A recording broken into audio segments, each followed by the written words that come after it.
Hello viewers, welcome back to another video. Today's we will discuss here two main geomorphic cycle. First is cycle of erosion and second one is geomorphic model of peak. In this video, we will try to understand the main difference between these cycles. So let's get started. Here our first cycle is Davis cycle of erosion and second one is geomorphic model of peak.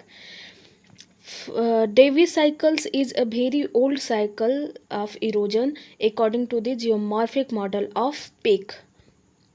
It's means Davis cycle बहुत पहले ही आ गया था publicity में, जबकि geomorphic model of pick जो था, जो pink sir थे, इन्होंने पहले डेविस साइकिल को एनालिसिस किया, उसके बाद कुछ उसमें ऐड किए और उसके बाद रिप्रेजेंट किए। तो डेविस साइकिल पुराना है और जियोमॉर्फिक मॉडल जो है ये इसके अकॉर्डिंग, मतलब डेविस साइकिल के अकॉर्डिंग नया है। अब डेविस साइकिल ऑफ इरोजन में आपने एक वर्ड देखा इरोजन, इसको पहले हम समझेंगे कि इरोजन का मतलब क्या होता है। इरोजन का मतलब होता है कि breakdown of the any rock strata through the geological agent. अब जियोलॉजिकल एजेंट क्या होगा? Through wind, river water, glacial, ये सब जो होंगे जियोलॉजिकल एजेंट, उनके द्वारा जो रॉक फ्रेगमेंट होते हैं उनको टीयर और वियर करके या तो वहीं गिराना या फिर वहाँ से दूसरी जगह ट्रांसपोर्ट करके ले जाके डिपॉजिट करना, ये इसको ही इरोजन कहते हैं। आपको मेनली इरोजन के बारे में जानना है तो रॉक के जो इरोजन वेदरिंग होता है उसी को हम इरोजन कहते हैं, ठीक है। अब डेविस सर के साइकिल ऑफ इरोजन को हम थोड़ा डीप में देखेंगे। ये आप देखेंगे कि सर का ये मानना था कि पहले एक बार लैंड फॉर्म जो क्रिएट होता है वो अपने पिक तक जाके कंप्लीट हो जाता है, इरोजन इसमें नहीं होगा, ये लेयर्ड बाय लेयर्ड फॉर्मेशन होगा ओनली। एक बार जब ये फॉर्म होगा उसके बाद इरोजन प्रोसेस स्टार्ट होएगा, ठीक है। और इनके साइकिल में एक चीज़ आपको और दिखेगा कि ये स्टेजेस में बांटे हैं। टाइम को इनका मेन इम्पॉर्टेंट रोल प्ले करता है इनके साइकिल में। जब वो नया होता है, फर्स्ट स्टेज होता है, तो यूथ स्टेज उसको बोलेंगे, देन मैच्योर और उसके बाद ओल्ड एज। मतलब इनके साइकिल में टाइम का इम्पॉर्टेंट रोल है। जबकि आप देखेंगे कि एक सेकेंड, जबकि आप देखेंगे कि पिंक सर के साइकिल में ऐसा कुछ नहीं है। और इन्होंने ये कहा था कि साइकिल जो लैंड फॉर्म होता है वो बनने के साथ ही इरोड भी होने लगता है, मतलब जैसे वो फॉर्म होगा उसके साथ साथ इरोजन प्रोसेस चलेगा। जबकि डेविस सर ने कहा था कि नहीं, पहले लैंड फॉर्म फुल्ली क्रिएट हो जाएगा, अपने पीक तक जाएगा, उसके बाद इरोजन प्रोसेस स्टार्ट होएगा। अब आगे हम स्टेप बाय स्टेप देखेंगे। अब देखेंगे कि साइकिल ऑफ इरोजन जो है इसमें क्या होता है और जियोमॉर्फिक मॉडल ऑफ पीक में क्या होता है। तो W.M. डेविस, आपको पता है ये जो साइकिल है इसको W.M. डेविस सर ने दिए थे और जियोमॉर्फिक मॉडल जो है इसको पिंक सर ने दिया था, ठीक है, इसमें कोई डाउट नहीं। डेविस सर ने ट्रॉयस टर्म को यूज किया था। First one is structure, second one is process and third one is time.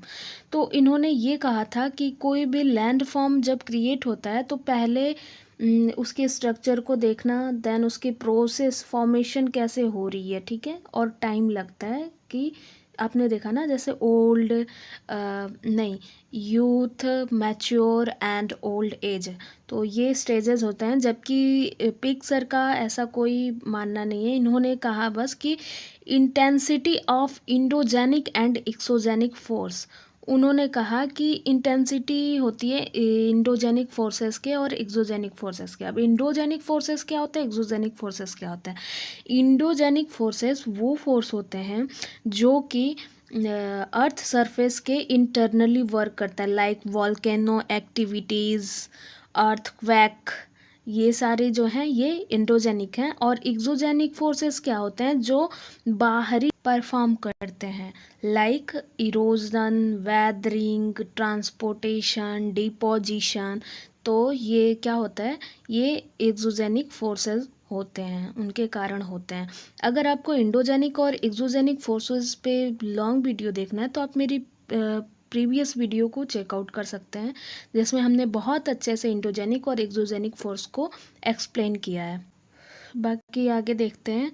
Erosion cycle start only after the upliftment of landform stopped. ये भी हमने देखा कि इरोजन सर का ये मानना है कि पहले अपलिफ्टमेंट होगा लैंड फॉर्म का, देन उसके बाद जब लैंड फॉर्म अब फॉर्मेशन होना स्टॉप हो जाएगा, उसके बाद इरोजन का प्रोसेस स्टार्ट होगा। और इसमें भी स्टेजेस होते हैं, यूथ स्टेज मतलब कि यंग स्टेज होगा, मैच्योर स्टेज होगा, ओल्ड स्टेज होगा। और इन्होंने पिक सर ने कहा था upliftment and erosion act simultaneously, ठीक है, दोनों साथ साथ में चलेंगे। अब पिक सर ने एक और साइकिल ऑफ इरोजन के स्टेजेस को इन्होंने 5 टर्म में डिफाइन किए थे, ठीक है, जो कि आप देखेंगे पहला होता है प्राइमारॉम्फ और लास्ट जो होता है एंडोरॉम्फ होता है। अगर इसमें आपको डिटेल वीडियो चाहिए तो आप प्लीज़ मेरे को कमेंट करें, मैं इस पर सेपरेटली बहुत डिटेल वीडियो लेके आऊँगी। अब आगे देखेंगे। End of production is peneplain. इसका जो प्रोडक्शन का एंड होगा तो उसे हम पेनीप्लेन कहेंगे। और जियोमॉर्फिक मॉडल में जब प्रोडक्शन का एंड होगा तो उसे हम पेडीप्लेन कहेंगे। अब पेनीप्लेन और पेडीप्लेन में डिफरेंट समझेंगे। पेनीप्लेन में जो जियोलॉजिकल प्रोसेस एक्ट करता है वो एलुवियल है, ठीक है, और पेडीप्लेन में फ्लूवियल। अब एलुवियल फ्लूवियल क्या होता है, एलुवियल प्रोसेस जो है इसमें जियोलॉजिकल एजेंट रिवर वाटर होगा, जबकि फ्लूवियल में जो जियोलॉजिकल एजेंट होगा वो एयर होगा, ठीक है। अब आगे देखेंगे। Cycle of erosion is monocyclic. Monocyclic होगा, जबकि पिंक सर ने कहा था कि पॉलीसाइक्लिक जो होता है इरोजन साइकिल होगा। अब मोनोसाइक्लिक पॉलीसाइक्लिक क्या होता है। Monocyclics means they show single cycle of erosion, and other hand polycyclic show they show 2 or more cycle of erosion, ठीक है।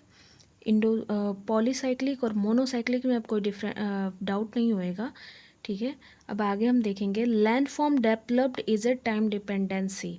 इनके साइकिल में टाइम डिपेंडेंसी का मेन इंपॉर्टेंट रोल प्ले करता है इनके साइकिल में, हमने आगे भी देखा था। जबकि पिंक सर के साइकिल में टाइम का कोई इसमें रोल नहीं है, ठीक है। जैसे लैंडफॉर्म क्रिएट होगा, इरोड होना स्टार्ट हो जाएगा, तो इसमें लैंडफॉर्म का कोई रोल नहीं है। इनमें स्लोप डिक्लाइन होएगा, जबकि इसमें रिप्लेसमेंट स्टीप टाइप में होएगा। That's it. Thank you for watching my video. If you new, please like, comment, share and subscribe. Thank you so much.